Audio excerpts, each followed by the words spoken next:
শুভ সকাল, রাধে রাধে বন্ধুরা। আর একটা নতুন পর্বে তোমাদের সবাইকে জানাই অনেক ভালোবাসার, অনেক স্বাগত। আই হোপ তোমরা অনেক ভালো আছো, সুস্থ আছো। আমি অনুমিতা, সুন্দরবনের একটা ছোট্ট গ্রাম থেকে অনেক দিন পর আরও একটা নতুন ব্লগ নিয়ে চলে আসলাম। তো এখন সকালবেলা উঠেই দেখো রান্নাবান্না কিন্তু বসিয়ে দিয়েছি। আর এটা কিন্তু আমার ডেলি রুটিন, যে সকালবেলা ঘুম থেকে উঠে বাসি কাজকর্ম সমস্ত কমপ্লিট করে তারপর হচ্ছে রান্নাবান্নাটা করে নেওয়া। আর সেটা আমি খুব তাড়াতাড়ি করার চেষ্টা করি। আসলে কি বলো তো, তাড়াতাড়ি করে নিলে না অন্যান্য কাজগুলো বেশ ধীরে সুস্থে করা যায়। আর ঠাকুর পূজা দিতেও একটু লেটটা কম হয়। তার জন্য কিন্তু আমি সকালবেলা উঠেই চেষ্টা করি তাড়াতাড়ি করে রান্নাবান্নাগুলো সেরে নেওয়ার জন্য। আর যেহেতু বাড়িতে মিস্ত্রি আছে তার জন্য তো খাওয়া দাওয়ারও ব্যবস্থা আছে। যেহেতু আমাদের গ্রামে কিন্তু মিস্ত্রি থাকলেই খাওয়া দিতে হয়, দুবেলায় খেতে দিতে হয়, সেটা সকাল আর হচ্ছে দুপুর। আর চা বিস্কুট তো আছেই সাথে। তো এখানে আমি এখন হচ্ছে এই ডিমটা ভেঙে অমলেট বানাচ্ছি, চাউমিন ভাজবো, বলতে চাউমিন বলতে পাস্তা বানাবো। আর সেটা আমার হাজব্যান্ডের জন্য, কারণ আমি এই পাস্তা খেতে একটুও ভালোবাসি না, আমার হাজব্যান্ড খুব ভালোবাসে, তার জন্যই বানাচ্ছি। কে কে ভালোবাসো অবশ্যই জানিও। এখানে দেখো খুব অল্প পরিমাণেই কিন্তু পাস্তাটা আমি রেডি করছি, আর খুব টেস্টিও হয়। কিন্তু খুব একটা পাস্তা জিনিসটা খাওয়াটা মনে হয় শরীরের পক্ষে একটুও ভালো নয়। তো হাজব্যান্ডের জন্য ওখানে পাস্তা করছি। আর এখানে দেখো দুটো ডিম সেদ্ধ দিয়েছি, একটা শাশুড়ি মায়ের জন্য, একটা হচ্ছে আমার জন্য। আসলে তিনজনেই ডিম খাবো। আর বাড়ির ডিম মানে বুঝতে পারছো একটু আলাদা রকম ব্যাপার, কারণ পোলট্রির ডিম আর দেশি মুরগির ডিমের মধ্যে না অনেকটাই ডিফারেন্স আছে। সেটা আমি মনে করি, বা অনেকেও বলে যে দেশি মুরগির ডিম খাওয়াটা নাকি খুবই ভালো। আর দুটো মুরগি আছে, আর সাথে দুটো কয়লার মুরগিও আছে। তো রেগুলার ডিম না পারলেও মাঝে মধ্যে কিন্তু ডিমটা পারে। তার জন্য ডিমটা সত্যি আমাদের কিনে খেতে হয় না। তো আমি আর 6.5 বছর হয়ে গেছে বিয়ে হয়ে গেছে, এবার তার মধ্যে কিন্তু ফার্স্ট টাইম একবারই কিন্তু এই যে রিসেন্ট যে চৈত্র মাসটা গেছে, চৈত্র মাসেই কিন্তু এক ট্রে ডিম কিনেছিলাম। তাছাড়া কিন্তু কখনো কোনো দিন ডিম কিনেই খাওয়া হয়নি। তো এখানে চাটাও রেডি করলাম, চা দিলাম মিস্ত্রিদের। আর আমার হাজব্যান্ডকে সকালবেলা চা দিয়েছিলাম, সেটা আর তোমাদের সঙ্গে রেডি করিনি, মানে শেয়ার করতে পারিনি। তো তারপরে দেখো ওদিকে রান্নাটা বসিয়ে দিয়ে এদিকে চলে আসলাম সবজিগুলোকে রাখতে, কারণ সবজিগুলোও রাখতে হবে।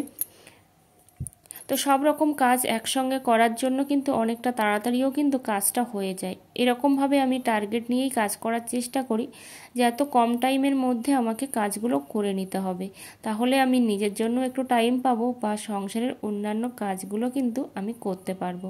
আসলে তোমাদেরকে আমি রেগুলার বলি এবার থেকে রেগুলার ভিডিও দেব, কিন্তু সেটা সত্যি দেওয়া হয়ে ওঠে না অনেক রকম কারণের জন্য। তো ভিডিওগুলো শ্যুটও করি, কিন্তু সেগুলো না এডিট করে আর পোস্ট করা হয় না তোমাদের মাঝে। তো দেখো এই বাস্কেটটা একটু নোংরা হয়েছিল, তার জন্য ধুতে নিয়ে যাব। তো তার আগে দেখো এদিকে হচ্ছে আমি এই ঘরটা মুছে নিচ্ছি, কারণ এটা হচ্ছে ঠাকুর ঘর, এখনও হচ্ছে গোপালকে তোলা হয়নি। আগে ওপরে ছিল ঠাকুর ঘরটা, কিন্তু ওখানে যাতায়াত না খুবই সমস্যা হয়ে যায়, তার জন্য নিচে নিয়ে আসা হয়েছে, বেশ কয়েক মাস হলো। তো এখানে অনেকটা জিনিসপত্র, কারণ হচ্ছে আমাদের তো আর আলাদা করে ওইভাবে ঘর নেই, কিন্তু ইচ্ছা আছে যে একটা বাইরে ঠাকুর ঘর করার, যেখানে হচ্ছে কেউই যাবে না, আর খুব সুন্দর করে একটা ঘর করার ইচ্ছা আছে। জানি না সেটা কবে বা কোন দিন হবে, আর সেটা সম্পূর্ণ ভগবানেরই আশীর্বাদ, জানো তো, কারণ ভগবানের আশীর্বাদ না থাকলে কোনো কিছুই সম্ভব নয়। তো এখন ওই 8:30টার কাছাকাছি বাজে।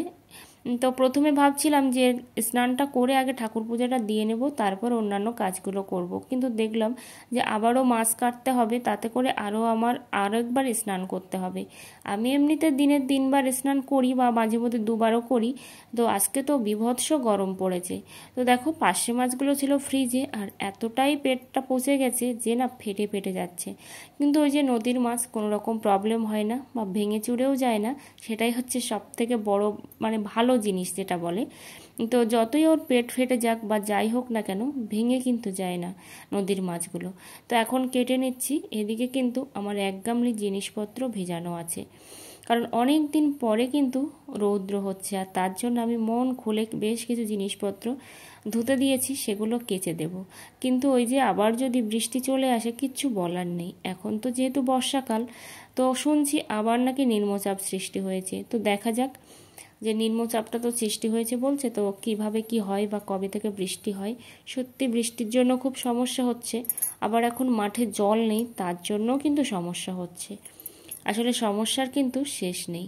তো এখানে দেখো মাছগুলো কাটতে মানে কেটেই যাচ্ছি আর হচ্ছে 6টা মাছ আছে। তো 6টা মাছ কাটতে কিন্তু আমার অনেকটাই টাইম লেগে গেছে, কারণ ওই যে বললাম পেটটা পচে গেছে, কেমন একটা হয়েছিল, তার জন্যই কিন্তু অনেকটাই টাইম লেগে গেছে।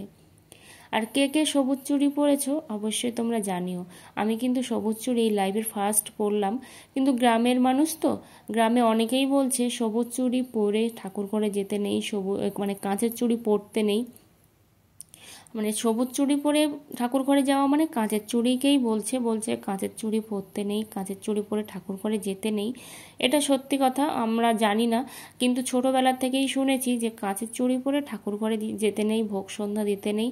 তো এটা কতটা সত্যি বা কতটা ভুল সেটাও আমি জানি না, কিন্তু এই কথাটা কিন্তু ছোটো থেকেই শুনেই কিন্তু বড় হয়েছি। কিন্তু এখন দেখছি চারিদিকে সবাই সবুজ চুড়ি পরছে, তার জন্যই কিন্তু সেই ট্রেন্ডে ঘা ভাসিয়ে কিন্তু আমিও পরে নিয়েছি। কিন্তু এটা কি সত্যি, মানে এটা কি ট্রেন্ড নাকি সত্যি এখন পরা উচিত, এই দুটো জিনিস কিন্তু আমার মাথার মধ্যে এখনও ঘোরাঘুরি করে, যে এটাকে আমি ঠিক করেছি নাকি ভুল করেছি।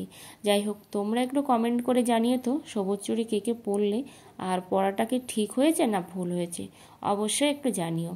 তো এখানে দেখো জিনিসপত্রগুলো কেচে নিচ্ছি, আর রৌদ্রে না একদম পুড়ে যাওয়ার মতো অবস্থা হয়েছে আমার।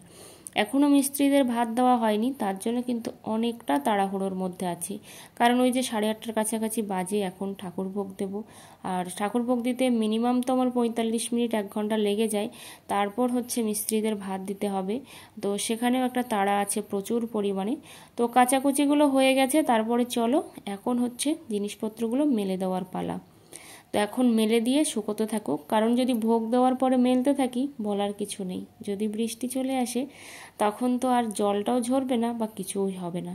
তার থেকে বরং 5টা মিনিট টাইমটা এখানে দিয়ে জিনিসগুলো জলটা ঝরতে থাকুক, ততক্ষণে আমি নিশ্চিন্তে ঠাকুর পূজাটাও দিয়ে নিতে পারবো।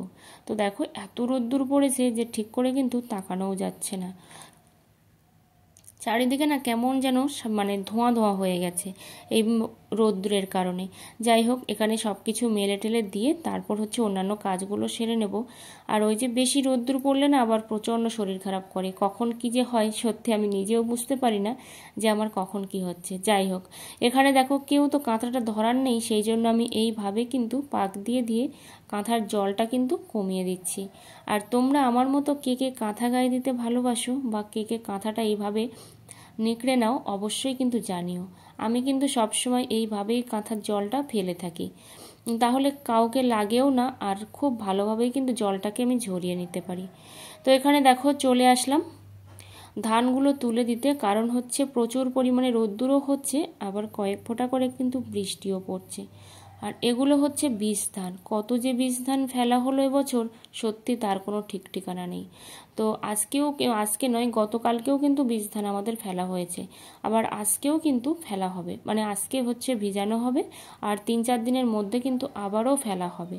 মিনিমাম কিন্তু আমরা ওই যে 60 কেজি 65 কেজির মতো কিন্তু ফেলে দিয়েছি, কারণ পাতার অবস্থা খুবই খারাপ, এতটা পরিমাণে বৃষ্টি হয়েছে তার জন্য কিন্তু পাতার অবস্থা ভীষণ খারাপ আমাদের এখানে, মানে আমাদের তো সব থেকে বেশি খারাপ। দেখাই যাক কি হয়।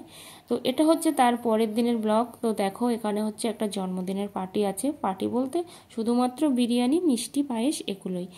তো এখানে দেখো বিরিয়ানি তৈরি করার দায়িত্ব পড়েছে, সেই জন্য দেখো কোনো বানাচ্ছি। আর এটা কিন্তু জল দেওয়া নেই, মানে ম্যারিনেট করা ছিল সেখান থেকে কিন্তু বের হয়েছে এটা। তো এখানে দেখো ভাতটাও রেডি হয়ে গেছে, সেটাই বলছি যে ভাতটা প্রায় হয়ে গেছে, তোমরা তাড়াতাড়ি করে রেডি করো। এখানে আছে 8 কিলো চাল, সব কিছু আর তোমাদের সঙ্গে আর ভিডিও করে শেয়ার করতে পারিনি, কারণ গ্রামের মানুষ সবাই ভিডিও করে না, আর সেভাবে ভিডিও করাটা পছন্দও করে না, ঠিক আছে, তার জন্য কিন্তু ভিডিও করতে পারিনি। দেখতে পাচ্ছ আমি কিন্তু কাউকে দেখাতেও পাচ্ছি না, কারণ আমি কাউকে দেখাতে চাইও না, কারণ কে কখন বলবে যে আমাকে ভিডিও করো না, সত্যি খুব খারাপ লাগে শুনতে, সেই জন্যই কিন্তু করলাম না। তো এখানে দেখো বিরিয়ানির হাঁড়িটা কিন্তু রেডি হয়ে গেছে, তো এবার দমে বসানো হবে। আর অনেকটা কিন্তু রাত হয়ে গেছে, সবাই জানো বিরিয়ানি বানাতে অনেকটাই টাইম লাগে, তার জন্য কিন্তু অনেকটাই লেট হয়ে গেছে। তো এখানে দেখো এই যে বসিয়ে দেওয়া হলো, আর লোকজন কিন্তু সবাই বসেও গেছে, কখন